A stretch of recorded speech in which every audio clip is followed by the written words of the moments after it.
Hi, this is Bill. So on this tutorial, I'll show you how to create table and columns in ServiceNow. So my assumption is you ask this question, you already have a developer instance. You may be using your company developer environment, or you may be using a PDI or a personal developer instance like what you're seeing now. But if you would like to create a laboratory that you can break, switch off, and switch on demand when you need it, I suggest that you create a personal developer instance or PDI with just a cost of an email. So I created a full tutorial just that you will see at the end of the screen. And if you're new to my channel, please don't forget to like and subscribe and join as a member to further support free tutorials like this and what you're seeing now. So tables and columns is the core of any application because that is where the data sit or the information will be stored. And without tables and columns, this is something critical and significant in building your applications. So before we deep dive, I want to show you this module, which is incident management. So as you basically install the PDI, by default, you already have an application, which is ITSM. And one of the good things of having a developer instance, you will have a demo data already available for you.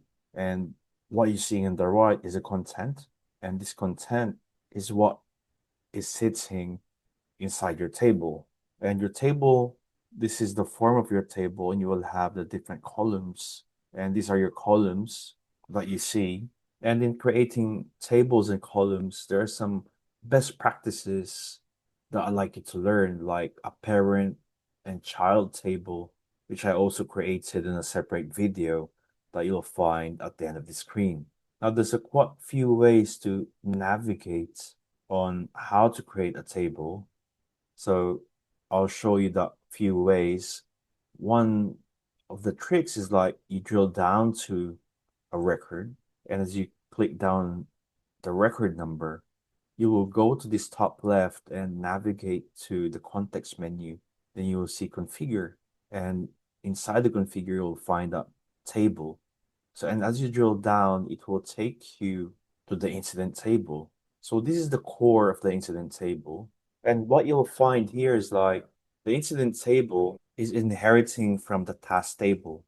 So all the fields and columns from the task table is being inherited by the incident. So what's the good things that it can do for you?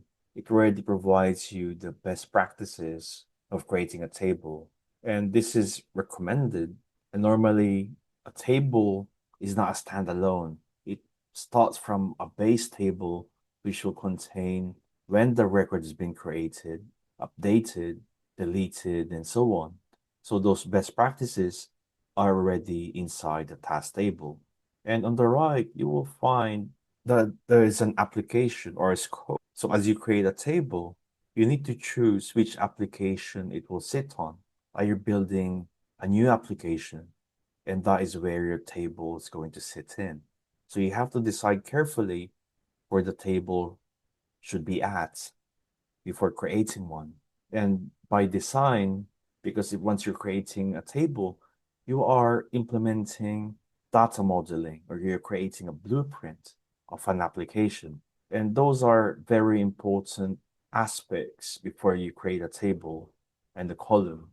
What are you trying to build? Because you are part of the whole ecosystem of the ServiceNow. Now let's move forward and navigate to the module of tables. And as you type in the keyword table, you can just scroll down, and under system definition, you can click tables, and you will see here all the different tables and what are their base table that they're inheriting from. So depending on the purpose, are you extending from a parent table or not? So the main purpose is like, do you need to inherit the features of the parent table and you are including new fields and columns? So these questions are needed to be considered prior to creating a table because it will include the concepts of one-to-many many-to-many relationships, and so on. So as we navigate to the label and type in incident, then we should be back on the incident table that we navigated earlier. And as we scroll down, you'll find a schema map that will give you a view of the parent-child relationship. And as we add columns later, like what you're seeing here, you will see that it's referencing to a user table. So that is one-to-one relationship.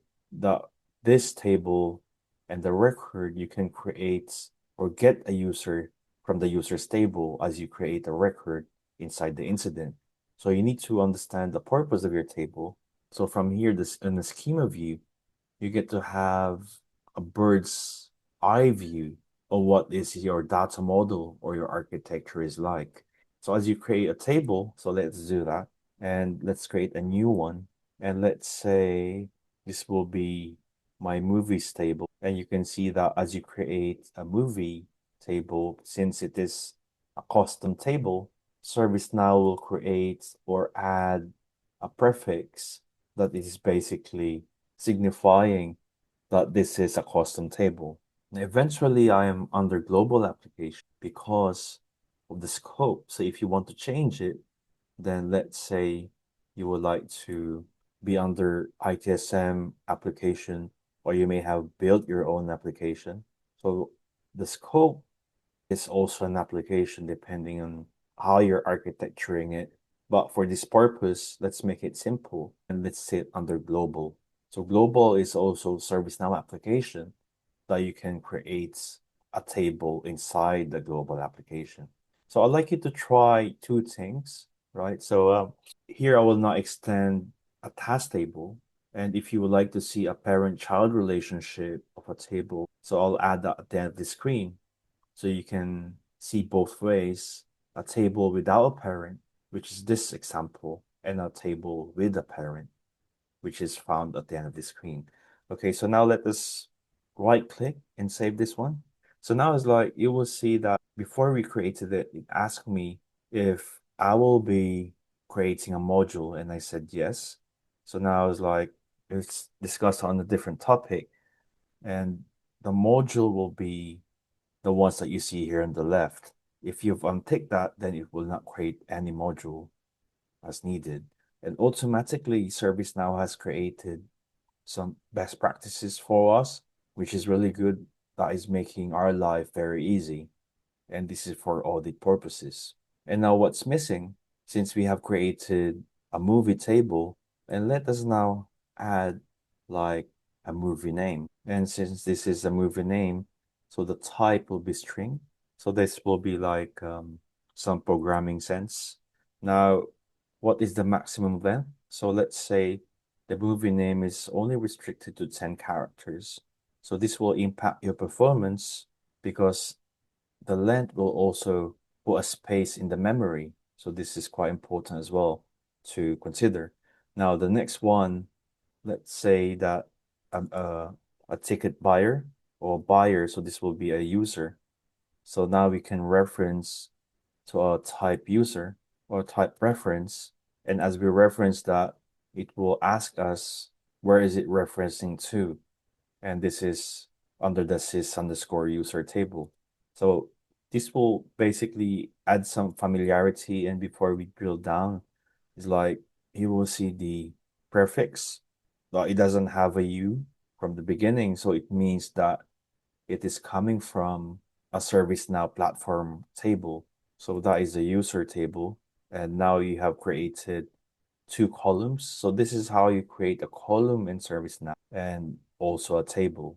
So as you move forward, let's make sure that it is saved and let's add some restrictions here.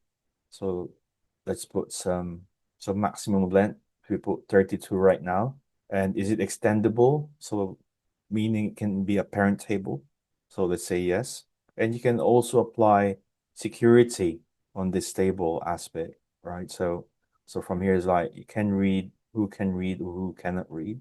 And as you scroll down, you will have more access controls. So this is a different subject. We gonna deep dive more into security. So we'll explore that on another video under ACL. and table access. So no, to make it simple, we will stick on today's topic, which is how to create a table and columns in ServiceNow. And if you find this video helpful, please don't forget to like, subscribe, and join as a member. And if you have further questions, you can add a comment and I'm happy to respond. I'll see you on my next video.